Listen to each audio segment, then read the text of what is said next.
বৰপেটাত অবৈধ ফাৰ্মাচীৰ বিৰুদ্ধে অভিযান অব্যাহত। বৰপেটাৰ কলগাছিয়া বজাৰত অবৈধ ফাৰ্মাচীৰ বিৰুদ্ধে ড্ৰাগছ বিভাগৰ অভিযান।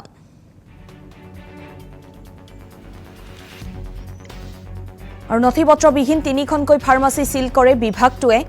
বৈধ ড্ৰাগছ লাইসেন্স, চৰকাৰী অনুজ্ঞাপত্ৰ অবিহনে একাংশ ফাৰ্মাচীত ঔষধ বিক্ৰী কৰাৰ অভিযোগ উত্থাপন হৈছিল। বৰপেটাত অবৈধ ফাৰ্মাচীৰ বিৰুদ্ধে অভিযান অব্যাহত ৰাখিছে। বৰপেটাৰ কলগাছিয়া বজাৰত অবৈধ ফাৰ্মাচীৰ বিৰুদ্ধে ড্ৰাগছ বিভাগৰ অভিযান। ড্ৰাগছ পৰিদৰ্শক ডক্টৰ চন্দ্ৰজিৎ দহোটিয়াৰ নেতৃত্বত চলিছিল এই অভিযান। অভিযানত বহুকেইখন ফাৰ্মাচী ইতিমধ্যে সিল কৰা হৈছে। আল সালাম মেডিকেল এই ফাৰ্মাচীখনো সিল কৰিছে। নথিপত্ৰবিহীন তিনিখনকৈ ফাৰ্মাচী সিল কৰিছে এই বিভাগটোৱে। বৈধ ড্ৰাগছ লাইসেন্স, চৰকাৰী অনুজ্ঞাপত্ৰ অবিহনে একাংশ ফাৰ্মাচীত ঔষধ বিক্ৰী কৰাৰ অভিযোগ উত্থাপন হৈছিল। আৰু এই বিভাগটোৱে যি অভিযান চলাইছিল সেই অভিযানত তিনিখনকৈ ফাৰ্মাচী ইতিমধ্যে সিল কৰিবলৈ সক্ষম হৈছে।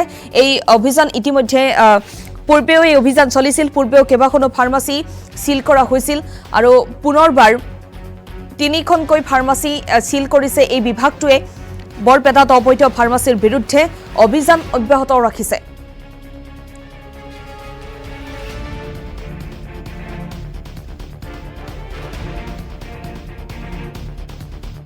হয়, আমি আজি কলগছিয়াত এটা অভিযান চলাবলৈ আহিছিলোঁ অবৈধ ফাৰ্মাচীৰ বিৰুদ্ধে। তো অবৈধ ফাৰ্মাচীৰ বিৰুদ্ধে আমি তিনিখন অবৈধ ফাৰ্মাচী পাইছোঁ। দুখন আমি লাচাংগা বজাৰত পালোঁ, এখন কলগছিয়া বজাৰতে পাইছোঁ। তো সেইকেইখন আমি গোটেইকেইখন ফাৰ্মাচী আমি চাৰ্কল অফিচাৰ কাম এক্সিকিউটিভ মেজিষ্ট্ৰেটৰ সৈতে আমি গোটেইখন তিনিখন দোকান আমি সিল কৰিছোঁ। তাৰ বাহিৰেও ইয়াতে দেখা যায় যে সদায় সদায় আমি যেতিয়া ইনস্পেকশ্যনৰ কাৰণে আহোঁ, এখন দোকান ইনস্পেক্ট কৰাৰ লগে লগে সকলো দোকান বন্ধ কৰি থৈ যায়।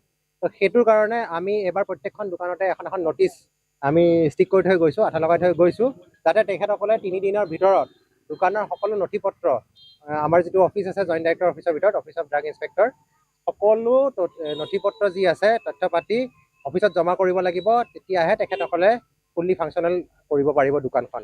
কাৰণ এনে ব্যৱস্থা নকৰিলে তেখেতসকলে সদায় আমি আহিলে ইনস্পেকশ্যন কৰিব আহিলে সদায় দোকানখন বন্ধ